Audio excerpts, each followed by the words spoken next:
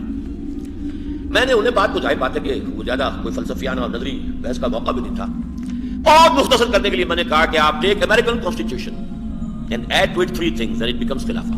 وہ چونکا، میں نے کہا 3 چیزیں ہیں جو شامل کر دیجئے اور وہ خلافت ہو جائے۔ Number 1، sovereignty here belongs to God, not to the masses or people۔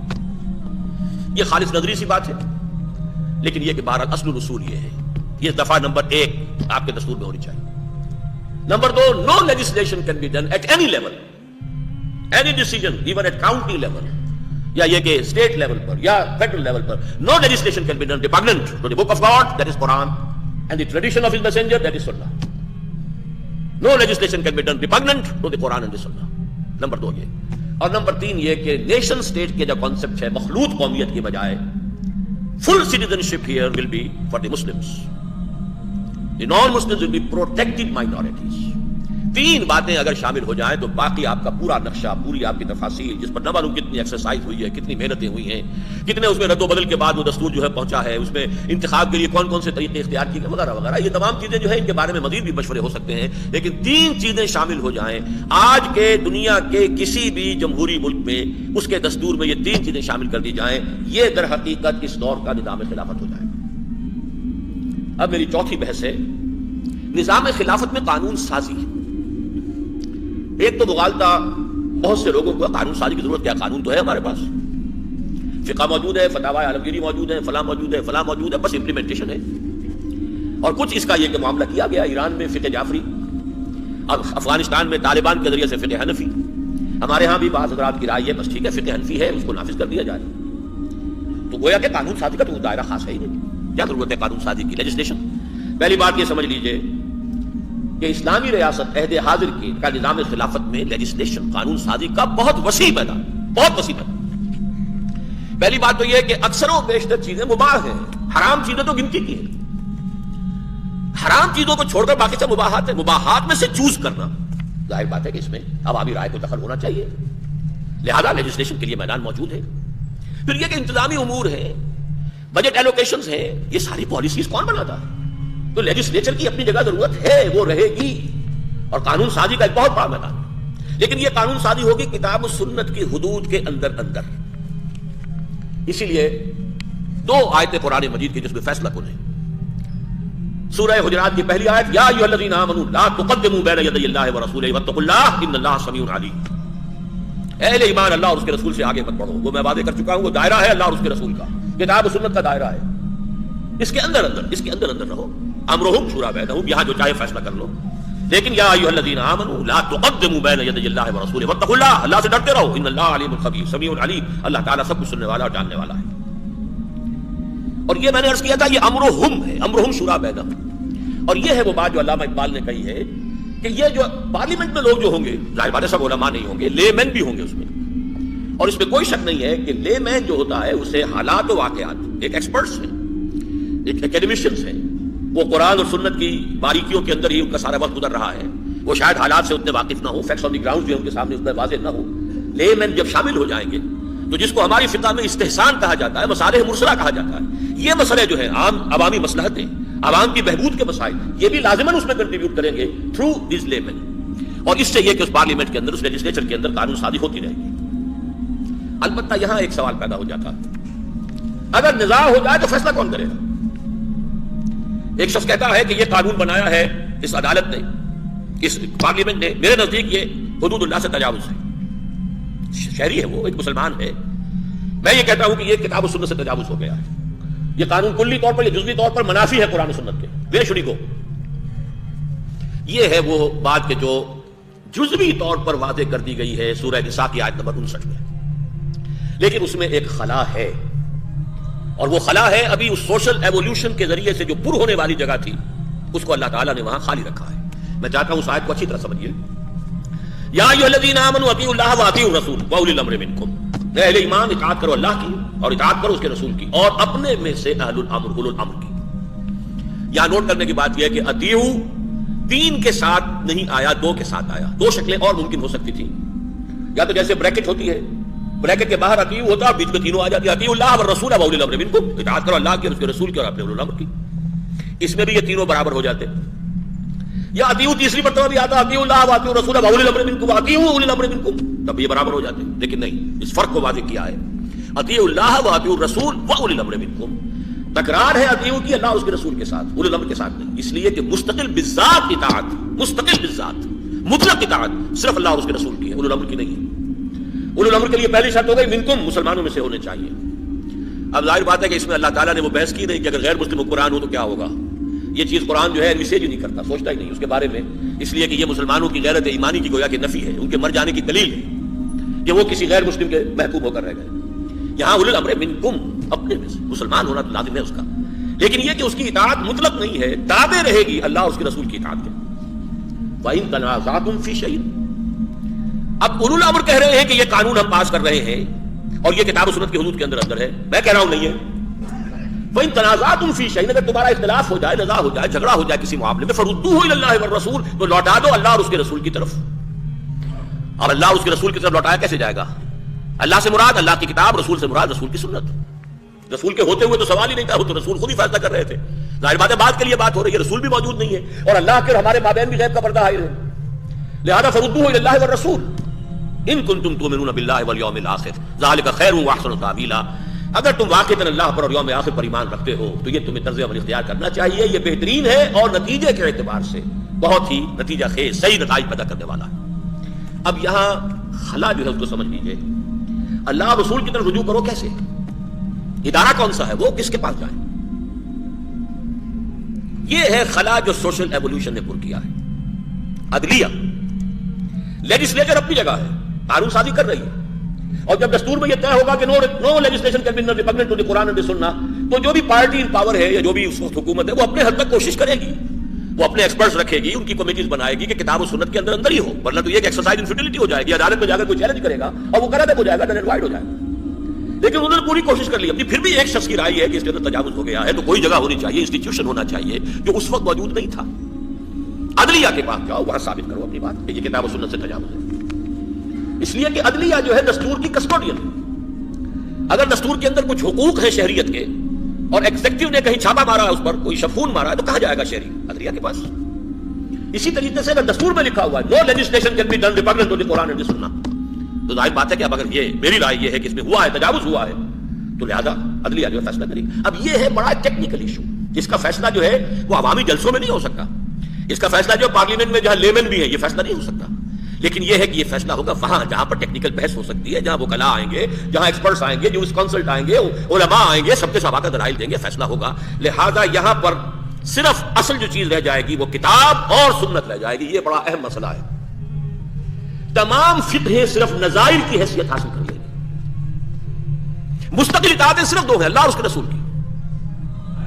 Know legislation can be done repugnant to the Quran and Sunnah. باقی کوئی اور شے جو ہے مستقل بذات نہیں ہے. تمام فقہ ہیں یہ نظائر ہیں. امام شافعی کی یہ رائے ہے، امام ابو حنیفہ کی یہ رائے ہے، امام مالک کی یہ رائے ہے، جعفر صادق کی یہ رائے ہے، وغیرہ وغیرہ. آراء کی حیثیت سے وہ رہیں گی. لیکن یہ ہے کہ فیصلہ عدالت نے جو کرنا ہے وہ یہ ہے کہ آیا یہ شے کتاب و سنت کے منافی ہے یا نہیں. بس کتاب و سنت کے منافی نہیں ہے تو لیجسلیچر کو پورا اختیار حاصل ہے. اس نے جو قانون پاس کیا ہے وہ نافذ ہو جائے گا، کتاب قانون کا مستقل جز بن جائے گا. البتہ اس میں علامہ اقبال کی ایک بحث ہے اسی ریکنسٹرکشن میں، جس کا مطلب میں اشارہ کر دینا چاہتا ہوں.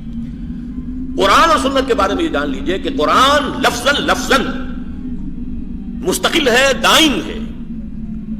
یہ سارا زور دے کر کیوں کہہ رہا ہوں میں؟ قرآن میں سے سوائے اس کے کہ کوئی آیت جزوی یا کلی طور پر خود قرآن کی دوسری آیت سے منسوخ ہو گئی ہو، منسوخ العمل ہو، وہ بات دوسری ہے. ورنہ قرآن کا ہر لفظ دائمی ہے، قائم ہے، واجب التنفیذ ہے، واجب التعمیل ہے. یہ اتنا زور دے کر اس لیے کہہ رہا ہوں کہ ہمارے ہاں ایک نقطہ نظر یہ بھی ہے کہ قرآن سے بھی صرف اصول لینے ہیں، پرٹیکولرز، معین احکام جو ہے وہ در حقیقت قرآن کے خاص معاشرے کے لیے تھے. جیسے انکار حدیث کا فتنہ ہے کہ سنت در حقیقت اطیع الرسول کا تقاضا یہ تھا کہ اپنے زمانے میں مرکز ملت کی حیثیت سے اور مسلمانوں کے امام ہونے کی حیثیت سے آپ کی اطاعت تھی صلی اللہ علیہ وسلم. یہ مستقل نہیں ہے، مستقل صرف قرآن ہے. یہ تو ایک درجہ تھا گمراہی کا. اس سے اگلے درجے کی گمراہی ہے کہ قرآن بھی اس کے پرٹیکولرز نہیں، اس کے معین احکام نہیں، اس کی بھی صرف جو اس کی اسپرٹ ہے، اس کا جو اصل روح ہے، اس کے جو اصول ہیں وہ لے لیے جائیں گے. باقی سمجھا جائے گا کہ جو پرٹیکولرز ہیں، چور کا ہاتھ کاٹ دو، یہ خاص ایک معاشرے کے لیے تھا، یا فلاں کی یہ حد ہے، یہ خاص معاشرے کے لیے تھی. یہ چیزیں خود مستقل بذات نہیں. یہ بہت گمراہ کن تصور ہمارے ہاں موجود ہے، ہر طرح کے لوگ ہمارے موجود ہیں. لیکن علامہ کی بھی ایک عبارت سے اشتباہ ہوتا ہے کہ شاید علامہ نے اس بات کی تائید کی.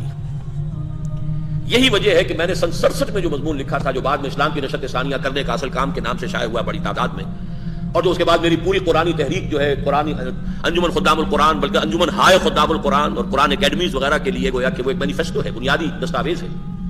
اس میں نے یہ لکھ دیا تھا کہ علامہ کے لیکچرز کا وہ حصہ کہ جو اسلامی اعتقادات اور ایمانیات کا اس بات کر رہا ہے، ہائر فلسفی، ہائر فزکس، ہائر سائیکالوجی کے حوالے سے، وہ تو نہایت قیمتی ہے، نہایت قیمتی ہے، نہایت قیمتی. اور اس دور میں جو علم الکلام ہمیں مطلوب ہے، اس کی ابتدائی کتاب ہے ہی ہے.